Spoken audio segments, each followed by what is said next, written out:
Welcome to the deep dive. Today we're jumping into something pretty cool at the intersection of watches and fashion. We're looking at the latest team-up between Timex and the New York menswear brand Noah. This is their third collaboration, and it's definitely generating some buzz. Our mission today, to really unpack what makes this one tick based on the material we've got here. Yeah, it's a great topic. Timex has been doing some really smart things lately. They've been digging into their own archives, which is fantastic, bringing back some classics. But they've also been partnering up with more, let's say, high-end designer names, Todd Snyder, for example. And Noah, well, they've become a really successful, consistent partner in that space. Okay, so to get why this third one is such a big deal, we probably need a quick history lesson, right? Yeah. Where did this all start? The first Noah X Timex, that was the gold-plated one with the Roman numeral. Exactly. Gold-plated dress watch, Roman numerals, and it had that sun-moon complication, which, as the sources pointed out, really gave off strong Cartier tank vibes. People noticed that immediately. And yeah, the sources say it basically like lit up the internet, sold out almost instantly. Oh, absolutely. And then for the second one, they didn't just repeat it. They upped the ante a bit. They swapped out that sun-moon thing, which, some people saw as maybe just cosmetic for a proper moon phase indicator, a real complication. Right, a functional moon phase. And the reaction was even bigger. Sold out again, just like that. Poof, gone. Which, okay, brings us to now, the third one. A rare threequel, and some are saying it might actually be the best of the bunch. So let's unpack this. What's different this time? What's new? Well, the big change, the thing that's really got people talking, is the case material. Ah, right.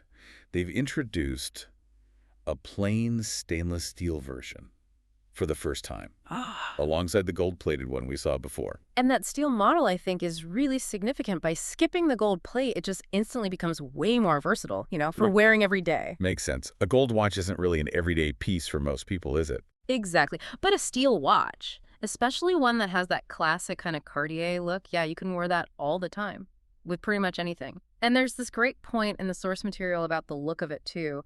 It suggests the steel feels more premium in a way, less cheap looking. How so? Well, the thinking is, gold-plated watches often don't quite look like real gold. And let's be honest, everyone knows you're not getting a solid gold watch for, what, $200? Yeah, fair point. So why pretend? The source basically asks that. The plain steel model, it isn't posing as something else. It just, well, looks good. It stands on its own merits. That's actually a really interesting insight into maybe what people value now. Authenticity over imitation, even at this price. I think so. It feels more honest. And they carried that thinking through to the straps as well, didn't they? Both are crocodile-embossed leather, but they match them.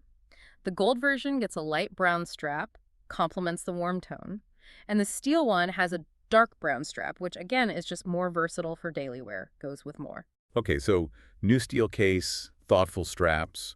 What about the actual watch mechanics? Anything new under the hood? No, outside of the new colorway, it's actually the same watch as the last Moonphase model, which is good, consistency. So you're still getting that quartz movement, which tracks the moon's 29.5-day cycle.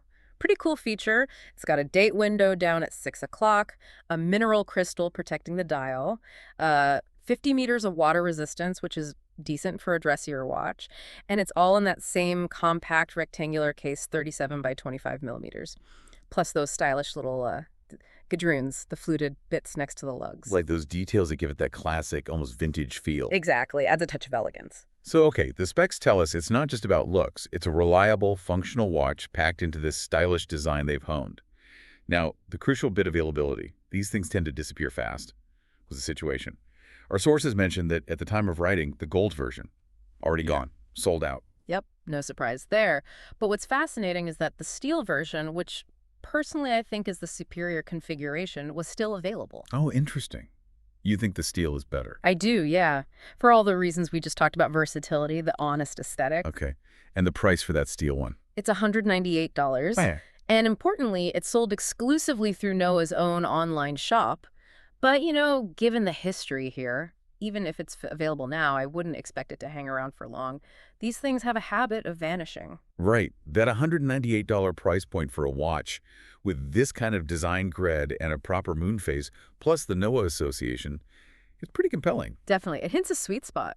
So just to kind of wrap this deep dive up, we're seeing the Timex X Noah Moon Phase watch, especially this new steel version, really nail that combination of like accessible style, and genuine everyday wearability. It delivers that premium feel without pretending to be solid gold, which seems key. It really does.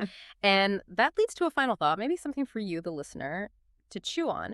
What does the repeated, really rapid success of these specific Timex collabs, especially this third one that many are calling the best yet, what does that tell us? What does it suggest about where designer partnerships are heading, and maybe what people are really looking for right now in fashion pieces that are distinctive but still, relatively accessible?